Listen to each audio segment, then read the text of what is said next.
Madame, que pensez-vous de la condition de la femme moderne? Je pense qu'au XXe siècle, la femme ne doit pas seulement être nécessaire à son foyer, mais à la société tout entière. Et je pense qu'elle doit tendre à y jouer un rôle à part entière avec l'homme. Entre lieux communs, préjugés et éducation, la place de la femme dans la société n'a jamais été facile. En 1950, en plein baby-boom, le taux de natalité était de 20,6%. En 2015, il sera de 12%. Ces chiffres parce que la première revendication féminine a été de décider de ces maternités. À Nantes, dès 1965, une cellule du planning familial appelée Maternité Heureuse accueillera les femmes pour leur apprendre à contrôler leur naissance. Je me suis mariée en 1955.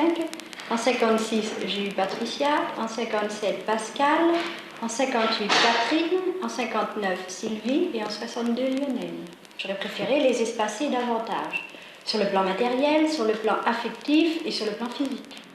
Un tournant, le 13 juillet 1965, une loi institue l'émancipation de la femme mariée. Maintenant, la femme peut gérer ses biens, c'est-à-dire si elle possède soit des immeubles, soit des propriétés, elle peut les faire sans l'avis de son mari. Elle peut ouvrir un compte bancaire sans demander l'autorisation. Elle est tout à fait libre maintenant.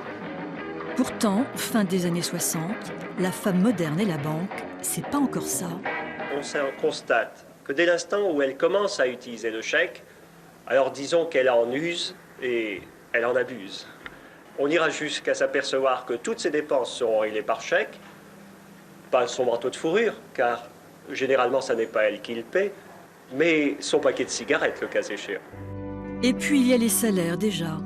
Lors de la campagne présidentielle de 1965, le candidat François Mitterrand répond à la féministe Benoît de Groux. Est-ce qu'il n'est pas aujourd'hui humiliant et injuste de s'entendre dire couramment, par les hommes en général, « Oh, pour une femme, tu gagnes bien ta vie ».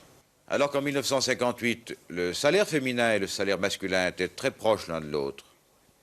Aujourd'hui, ils sont les plus éloignés dans l'Europe occidentale, et au détriment des femmes.